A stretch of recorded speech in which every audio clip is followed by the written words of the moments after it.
magnetic braking using Faraday's law. All right. So first, we have our introduction and the main physics principles we use in this lab. Well, what was the sub's purpose? We wanted to observe a magnet as it fell through a metal, in this case aluminum tube, and then compare those observations with our computational model we made using GlowScript. The tools we used were our lab materials to actually do the physical component of the lab, which was a magnet and then a paper tube or a cardboard tube wrapped in aluminum to create our magnetic field. And we also used GlowScript on our computer to demonstrate the magnetic forces on the magnet and the experiment as a whole. The physics principles we used were Newton's second law, which we used to understand what was going on with the magnet as it fell. In our simulation, we used Faraday's law and the Biot-Savart law, all in our GlowScript model. And the lab's results. Well, we found that the magnet in our observations took 1.252 seconds to fall on average over the course of 5 trials, and that in our GlowScript model, the magnet actually fell slower. However, the time was slightly different. So modeling the experiment. So we assume that there's no air resistance as the magnet falls through the tube, and that the only forces acting on it are going to be the magnetic force of the tube and the gravitational forces. And our system is just the magnet, and the surroundings are everything else, so the table, the tube, anything else. So a free body diagram of this is we have 2 forces on the magnet as it drops. We have a picture of our actual experiment. And we have the 2 forces, F magnetic and F gravity. They're both acting, and they're acting in opposite directions. However, gravity is still bigger than the magnetic force. That's why the magnet still accelerates downwards. However, it's accelerating downwards way slower than if we had just dropped it, in the air without the tube. So the experiment observations. So our initial conditions were first we just measured the dimensions of the tube to then help us when we plug it into our GlowScript model, and as well as the mass of the magnet.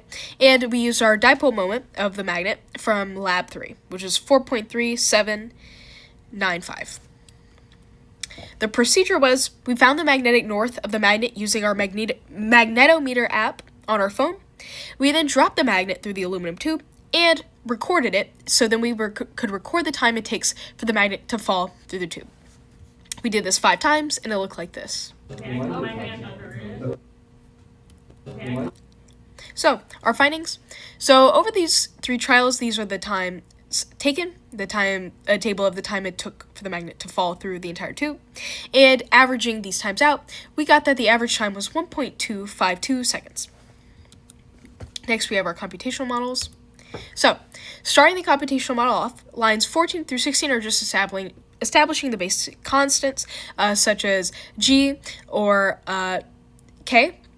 Then we get lines 36 through 39 as just the tube dimensions that we recorded earlier, and lines 43 through 49 creates the tube and the actual system parameters of our model. Here, we then establish just the creation of the aluminum tube physically in our model. Line 73 to 79 creates the physical magnet that we watch as it falls, and as well as establishes its mass and the dipole moment we use. Then we have lines 99 through 103, and that is a function we use from lab 3 to find the magnetic field by just plugging in mu and r. So, using Faraday's law, in lines 115 to 122, we use Faraday's law to calculate the change in flux over change in time.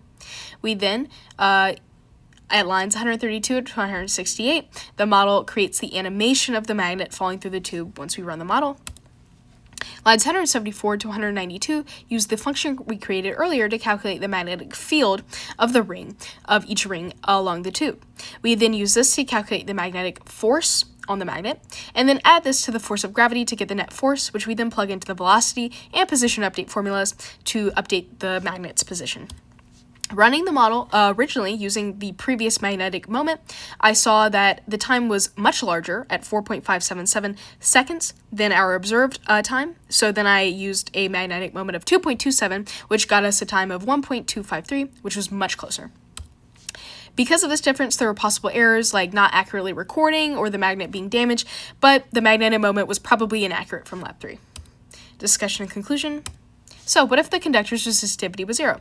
Well, this would increase the induced current, making the magnetic field stronger and the magnet fall slower.